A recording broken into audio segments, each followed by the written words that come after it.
Yeah.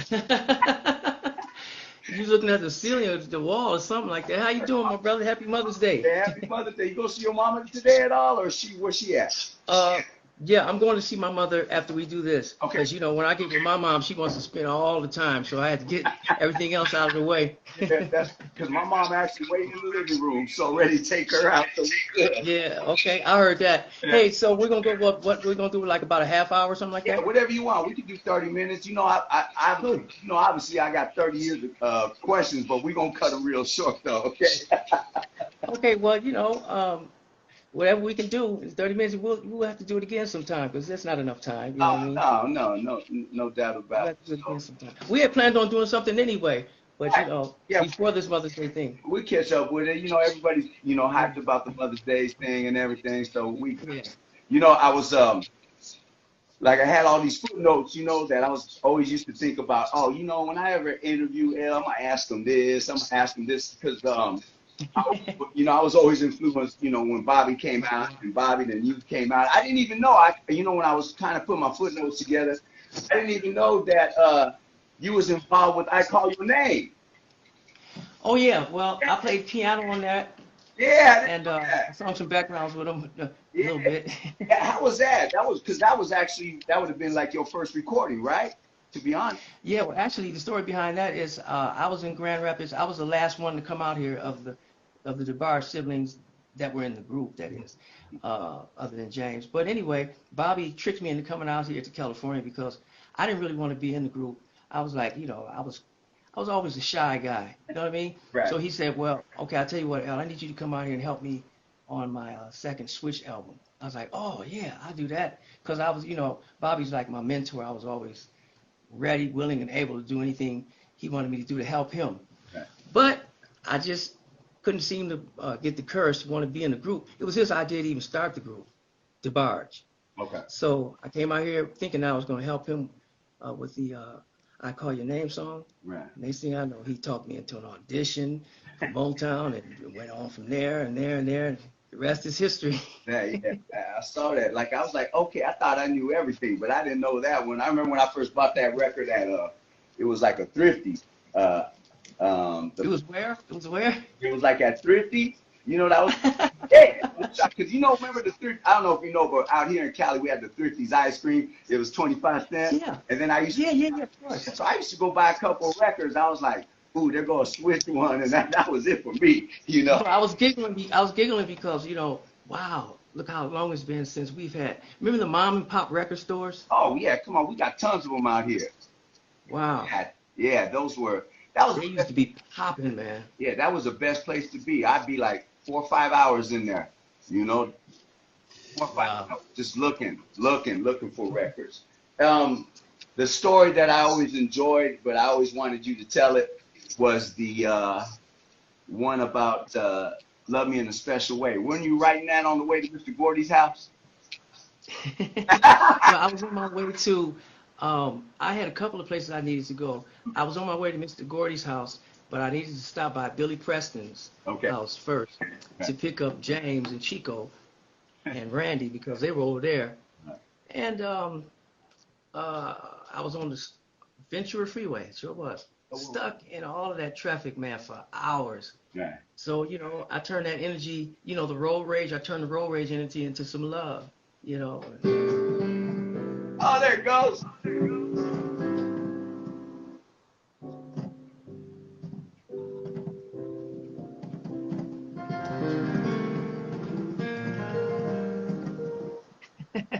I just so happen to have my girlfriend with me, my piano. Right. I know. Well, my turntables are mine, so I know that story real quick. I didn't even know you had a piano. I was like, wait a minute, where that coming from? You got me on that. Oh yeah, I know. I keep a piano with me, man. Right. That's one thing my brother Bobby taught me. He said, keep music with you Right. everywhere you go. How much? I mean, I know the inspiration. Bobby's real close and stuff. I mean, just the involvement with that. Was that like maybe just, man? How do you explain something like that? Having a sibling that great and being great yourself. I mean, how do you put that in any kind of words? Well, I don't know, except to say that I'm eternally grateful to even be the same bloodline as my brother Bobby. He was not only a genius, but he was a gentle spirit. He knew how to lead and how to develop the gift that was in you, and he did a great job.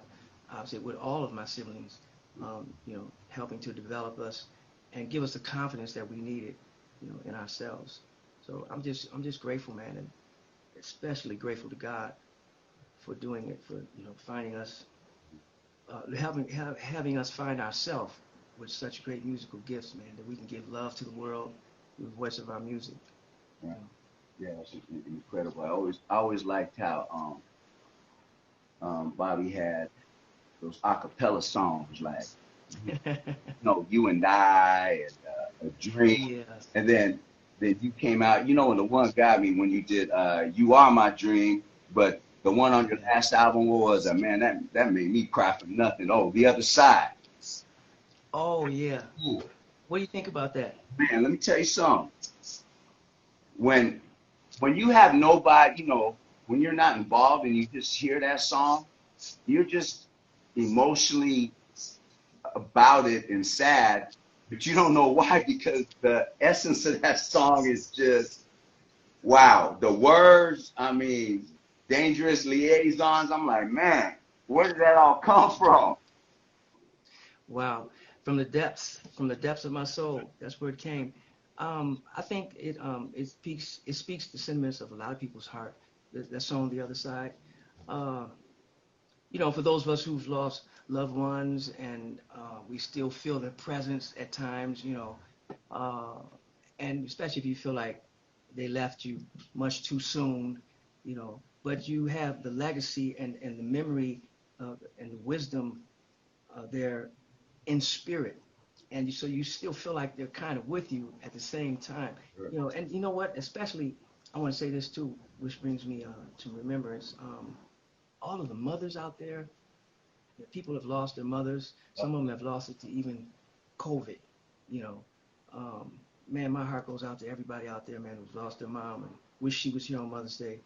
You know, but at the same time, giving honor to all the women out there who are not mothers biologically, but in a way they are our mothers. Sure. Sure, everyone has a woman in their life somewhere close by Of course. that gives you the care. Women are like that. The feminine power that they have, man. It's great, and they mother us anyway. You know what I mean? All right. Yeah, I mean, I went to this COVID thing was really, uh, some things. I actually had to go to a couple of funerals on Zoom for my boys' mamas, and that was just, man, Yeah. yeah. Well, I started getting deep. I actually got it myself and was in the hospital. I had it for 6 weeks, respirator and everything, the COVID. And when you at that time, when there's times in your life when you're like, man, I don't know if this is gonna get through. You think about things differently after stuff Yeah. like that. And I know you've had yours, and we've all had ours. But at the end of the day, once God was good and let me get pushed through that, I was just like, okay, all right. You just take things in different perspectives. After Yeah. things like that. So seeing my boys' mamas pass away because of that. Yeah, that was you know, yeah, it was just crazy. So God, Wow. yeah, so God bless everybody because to me, my mamas were like the closest thing you won't get to God till you get to God. Right? Well said. Well said. Don't say that. I mean, they're talking about unconditional love, man. Right, right. So Wow. I tell people that. So I want you to run me through a couple of songs that I enjoy, and I'm sure the listeners do, and maybe some backstories if you got them. Take me through Time Will Reveal because that's when I started my radio career. So the radio station I'm on now, I've been on it for since 82, 83. This has been my Oh, career. really? Yeah, so I've been supporting you since and your family, since day one practically. So, yeah, take me through Time Will Reveal. Time of Reveal. Okay, I was 15 years old when I wrote Time of Reveal. Okay. Um, I usually just would like sit down in a room full of people or be at the park or somewhere and just feeling people's vibes. Um, I've always had this ability to to just sense what people are going through, emotionally at least. Okay. And I would sit down and just write about it. You know, I wish I had had that experience myself, that time of reveal experience, you know, Right. more precious than silver and diamond rings. Right. But I was more so writing it for the world because I could sense that that's what people were really wanting to experience in their relationships and the give and receive of love. So I was 15 years old when I wrote that. I didn't think it was really, I thought it was corny. You know, tell people this all the time. I really did. It was my brother Chico that convinced me to record it when I came out to Los Angeles. So that was like about 6 years later. Chico said, "El, man, are you kidding me? That is not corny." He said, "Man, people need to hear that." Right. I'm like, "Man, that's corny. Nobody want to hear that." That was a damn. I sincerely thought it was corny. I was like, well, I was molded when it was in the top 10, number one. Man, blew up. Somewhere around there. Right, right. So take me through All This Love. All This Love. My brother Randy, Yeah. he's another kind of inspiration for me. You ever had a person that you could just like be around, just sit next to, and then their very presence just inspires you because of their spirit? Randy's got such a cool vibe and such a gentle spirit, man. It just makes you happy. You know what I mean? Yeah. You know what I'm talking about? You've been around somebody like that? I They don't even have to say a word. They just make you happy, you know? I mean, I practically met everybody but you, and they were all nice to me. Even Bobby. I had met Bobby one time, came to the club when they was out in the valley. Bobby came by because I used to play like a Switch and El Debarge song at the end of the night. Okay, that was my night. So what's up? Greg Williams had came by, and I guess it caught word or whatever, and then there I am playing Never Be, and Bobby sitting there down there, and they was everybody was nice to me, and yeah, they're definitely. Yeah, everybody in Switch, they're very much people persons, you know what I mean? Yeah. Very personable, easy to get along with. My whole family's like that, really. And All This Love, that just came about just from me vibing with Randy, and I just started playing the chords, you know, just out of nowhere. And Randy said, "That's love, man. That's love. That sounds like love." So the words just I mean, every now and then I write a song where I just don't stop. From the beginning to the end, it just flows. So sometimes you have to get back to a song later and finish it off. But this was one of those songs that just from the beginning to the end, just wrote it right there. And that was it. So that, Nice. yeah. That's what's up.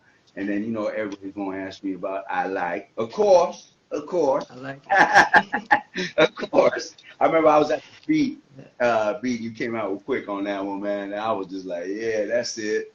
Oh yeah, the live thing we did, right? Yeah, that's hot. I was there for that one. That was banging. Yeah. Yeah, man. A lot of people that was banging. I was nervous, man. I was so nervous because it was my first performance with Quick and Sugar Free, and that whole crowd. You know what I mean? Right. Yeah. And I was like, wow. I said, this is a hardcore crowd out here. I don't know if I'm gonna be able to please them, right? Hey. Man, they got right into it, and I was like, oh, okay. Then I got my mojo. I was like, hey. I mean, it can't be any rougher. The Apollo. I see you at the Apollo, so I know that. I know that crowd. Wow. Yeah, you know. Yeah, you remember the days when they used to? I'm talking about the really, really, really old days where they used to. Well, we're not that old. We weren't there, but you know what I mean. Right. Yeah. When they used to really pull people off the stage, man, at the Apollo. I mean, when they started doing it during our time, that was polite compared to the way they used to do it back in. What I heard they used to do it back in the day. Yeah, they were a little more rough. Right. It was real hardcore then, man. It's like you had to really come with it, or you was gonna get booed, bang, and everything. So what was the process of I Like? I Like It. Randy again. He was sitting down playing the bass and.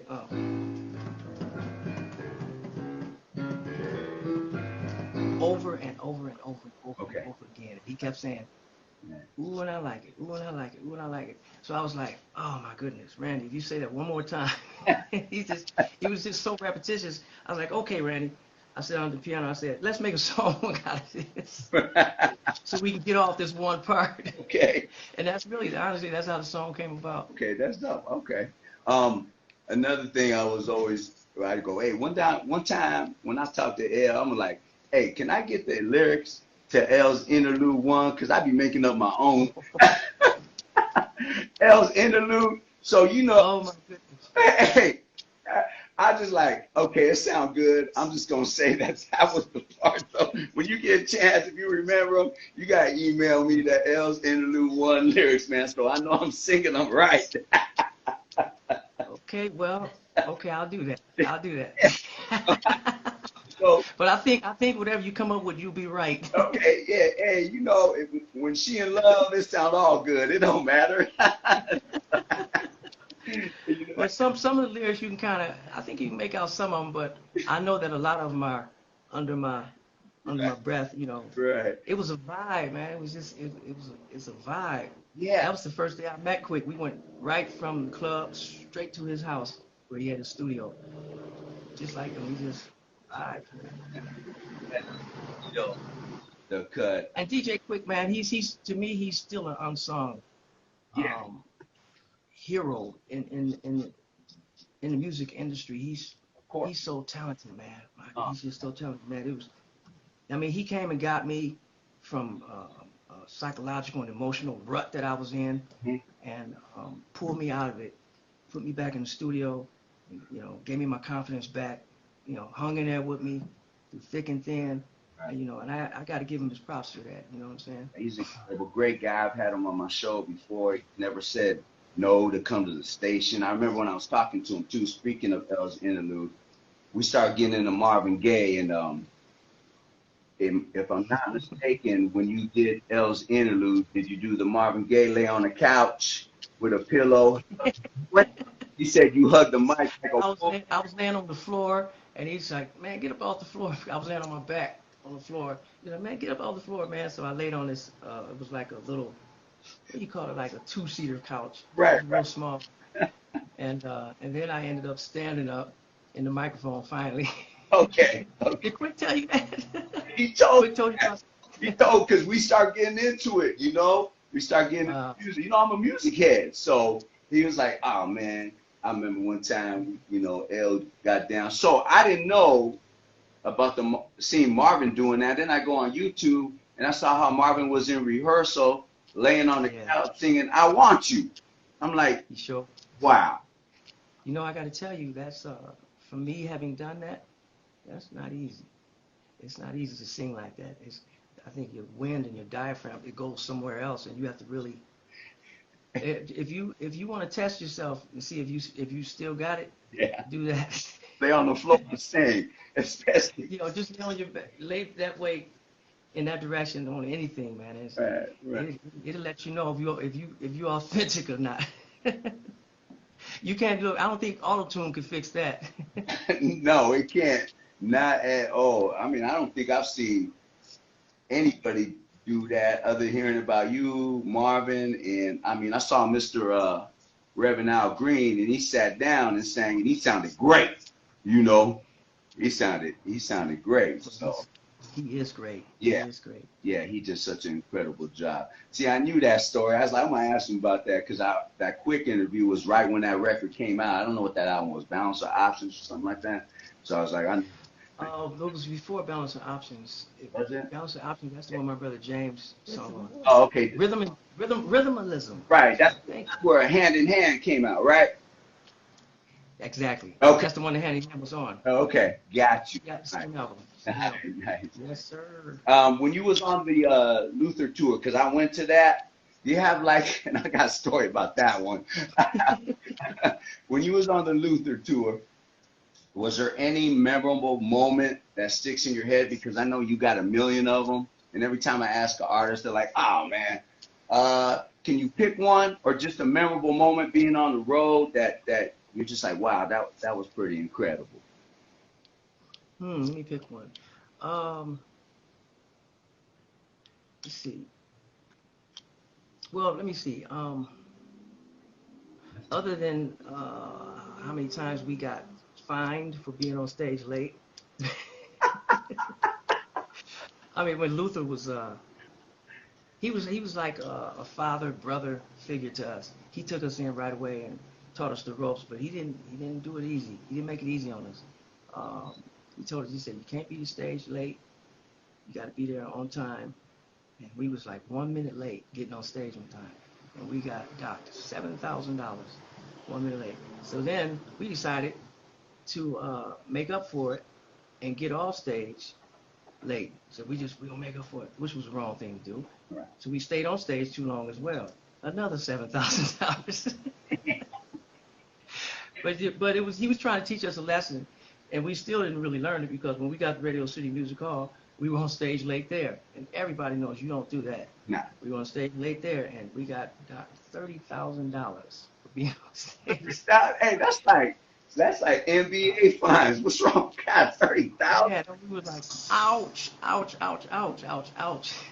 I went. But you wanted a funny story, or you just said memorable. I think that's Oh, the you lesson tell- everybody was tell going me- to Go forget. ahead. Go ahead. We got a couple minutes. If you're looking at that 30 minutes, go ahead. Tell me a funny story.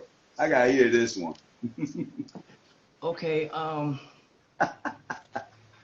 the first time this happened many times after this first time too, but my brother Marty, I was on stage singing Time of Reveal, Okay.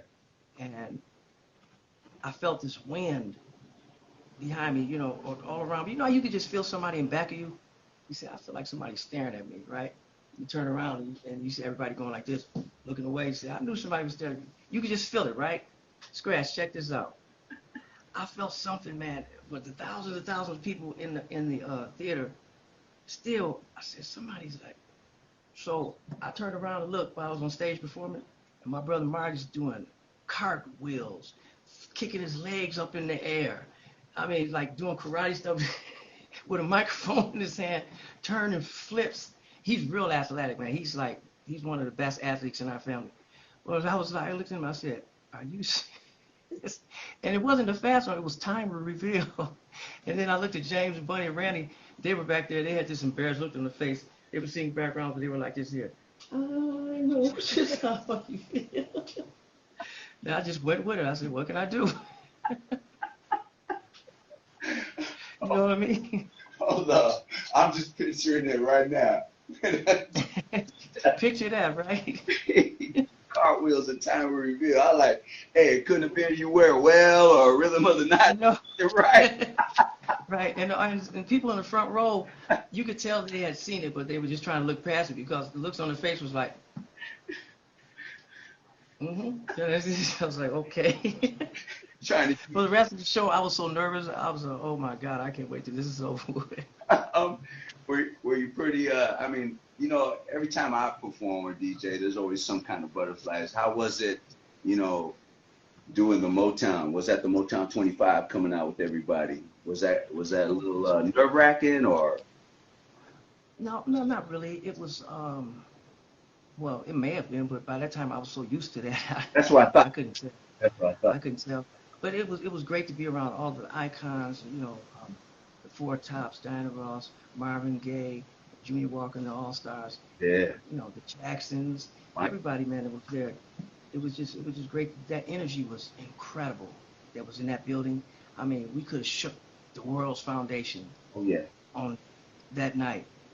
That energy that was in there from everybody. Wow. Amazing. Yeah, that was incredible. I mean, I've seen it over and over and over. I can't. It's just there's just something about it. If you haven't seen the Motown 25, you need to go check that out. Another question. So when your first album came out, I was always wanted to ask you this. When the first album was the Debarges, at What's Your Name, Share My World, Queen of My Heart. So what Bobby at the end of Queen of My Heart, I always thought it was you for a hot minute, right? That's Bobby getting that. It was me. What are you talking about? No, because I heard you say. No, it wasn't me. I'm just kidding. No, like, wait a minute, because I know, hey, it's hard to tell sometimes if you're not in it, So why did the tracks get redone on the Time of Reveal, the Queen of My Heart and Share My World? Why'd you carry them over? Well, Motown had this this deadline thing that they were, I would say, obsessed with. Okay. Because, I mean, on budget, meet the deadline, and they were so serious about that. Well, people's albums were getting canceled because it wasn't finished on time.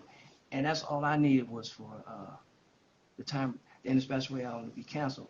So, but it wasn't finished. We needed 2 more songs because that was also another thing that they insisted, that you have enough tracks, at least 8, you know. So that's what I did. I said, okay, let me see if I can save this and borrow, because we didn't have enough time. What I'm saying is we didn't have enough time to actually go back in the studio and record fresh songs from the start, and the budget was running out too. So I said, okay, let me just grab 2 songs from a prior album, because that album didn't really sell that well. The first album, later on it did, once we got known. So I didn't think anybody would notice if I borrowed songs from that. So that's what the purpose was. Nobody noticed but Jay Scratch, right? and a few others. Hopefully, not more. Hell, yeah, I noticed. I was just. Well, they're gonna know now. We just told on ourselves. Yeah, you gotta get that. I remember when the first single was coming out and stuff. Was that more like the record company not pushing it, because I thought that What's Your Name was nice. It was more so. Yeah, well, I think they didn't know what to do. See, our sound was very different. It was very different, and they wanted to know what to do with our sound and where to target it. But actually, the first album, it helped us to figure that out, and we were very fortunate that they stuck with us anyway after the first album was not a hit, because a lot of people get dropped after that happens. Okay. So, but Berry Gordy believed in us, and he said, "No, we're not gonna drop them. They got a sound. We just have to figure it out." So they did. We figured it out. Yeah, yeah. I enjoyed that album. Nice and warm and everything. But the tracks that were on Done Over and stuff, they just sounded fuller. I didn't really notice a big difference. They just had a different atmosphere on the track, So, all right, quit telling on me, Scratch. All right. oh, man, it's all love over here. I know. One more thing, because I know we on the 30-minute mark and we got our mamas. So Yeah, I got to see Mama. okay, so what was that album you did with Babyface? That was The Heart and Mind, right? Yep, Heart, Mind, and Soul. Okay. Yeah. And then it was 20 years later, you came out with Second Chance, came back like a GOAT, no problem. You got a Grammy off of that and something, right? I saw you perform that at the Grammys, am I correct? Second Chance. Okay. Yeah. You want to know when the next album's coming out, don't you? Yeah, well, I'm going to ask you that too. But this is what I'm saying. Was there, when you had them 25 years and just came back, like, you just sitting there going, I remember something when Prince said, and this reminded me when you came out with that album. They had asked Prince, how come sometimes you have hits, top 40s, sometimes you don't, sometimes you do? And Prince said, you know what? I make hits when I want to make hits. I'm like, damn, okay. And I was like, so here you come. Well said. Here you come, 25 years. You come out with Second Chance, incredible album. That was what, 2010, your BET Awards thing. I must have played that 100 times because it was just incredible comeback. So, God bless you on that one. That was phenomenal. I always compared the Second Chance album as like a maturity album for you, like it was a growth album, like Prince's Sign of the Times. When Prince came out with The Door, when Prince came out with The Door, to me that was Prince, like a mature point for me. I was like, oh, he done grown, or I don't know how to put it. Do you feel Second Chance is kind of that album? Yeah, I feel like Second Chance is that, and also the setup for, I think the best is yet to come still. I got a lot of love, a lot of life in me, a lot of music in me. I stay in the studio. I have a lot of songs. I got something coming at you soon too. Really, really, really soon. Sooner than I can think. That soon. But yeah, Second Chance was that. and it's just, like I said, the setup for all of this. I was so fortunate, man, and I'm forever grateful that the fans embraced me like they did. I can't say that enough. When I came out with the Second Chance CD, and they just embraced me and have been ever since. You know, and I gotta, to all my fans out there, I love you. You know that. Yes. But I just want to say at the end. Yeah, man. You know, Love you, and we support you, and we all about, you know, good things. sir, thank you. So, we're gonna be looking out for that. Probably West. I always see you in the Midwest doing things. You ever gonna come out to Cali and do some shows, man? You meet me, Hank. No. I'm in Cali. Okay, but you I'm gonna in Cali. okay? You gonna do shows out here? Yeah, I'm gonna do some shows out here. I've got some scheduled. Well, actually, everything's been postponed, so I can't say it yet because of the COVID thing. Yeah. So I had something in Cali. We're gonna have to reschedule them. Let's put it that way. Well, we Yeah, know. for sure, man. This is my joint, LA. I love LA. I Come on, know. man. Yeah, I know you do. I mean, I see you out, but I ain't going up to people. What's up, L? You don't know me. I'm like, oh, he personal life. Let him have it. I said one Hey, day. put it this way: if anything ever happens to LA, no sense of even living on Earth, man. That's great. And That's what I feel about LA. you know, I've been No sense around. of even living on Earth. I've been around the world, but not like you. And there is nothing like LA. Maybe by Miami, but there ain't nothing like LA. Definitely. Oh, I know why you said Miami. Okay, I got you. Yeah. Miami would be the next thing to be to LA. It's like Vegas if Vegas had sand. That's how Miami is. I feel you, Scratch. All right. Well, we're gonna be looking out for that next album. Thank you, man. I know for taking your time out. Is this your first Instagram interview? Yeah. Okay. I was gonna take pride on that and be like, Yep. yeah, I got the first. Okay. Hey, we gotta get some shout outs, man. Yeah. Mother's Day, you Yeah. know. Okay, I'm gonna go first. Okay, go ahead. I have some women in my life that have been like mothers to me. Let's see, Pat Perry, Adrian Cryer, Okay. Sasha Lisa Cryer, Lisa James Brown, Tracy Jordan. Let's see, I don't want to leave anybody out. No. Well, I guess I'm going to have to leave some people. I'll be all day. But these are very, very special women in my life and that have just loved me and cared for me like a mother would. And especially on top of all of that, well, let me say this first. Happy Mother's Day to my baby's mamas, too, for sure. All of you. There you go. Yeah, don't leave them out. Tracy, Monique, Sylvia, Melody, Right. all of you. Thank you for going through those months of labor, bringing those special children into this world. But most of all, Mama DeBarge, Yeah. my queen, my beautiful black queen. Love you, Mama. Happy Mother's Day. And Mama Joe Alcorn. Love you. All right. So, you know, I'll give my mom. That took an hour. All right. I think I just received an award. I was like, okay, thanks. Yeah, I was like, yeah, you did that good. I thought you was looking at one of them prompters and stuff on the stage right now. That was good. All right, yeah. Hey, and also all of the women out there who never gave birth, thank you for being mothers to all of us in your own special way. Sure. And we are your children. You've helped to raise us. You know who you are. Yeah. If I had all your names, I would take all the time to say them, but you know who you are. Yeah. Love you for that. We all got, you know, a few of them like that. My grandma, my mom, my aunties, they've all, you know, Right. supported me. But thank you so much, El. But we're going to catch up again, for sure. Yeah, for sure. Okay. Yeah.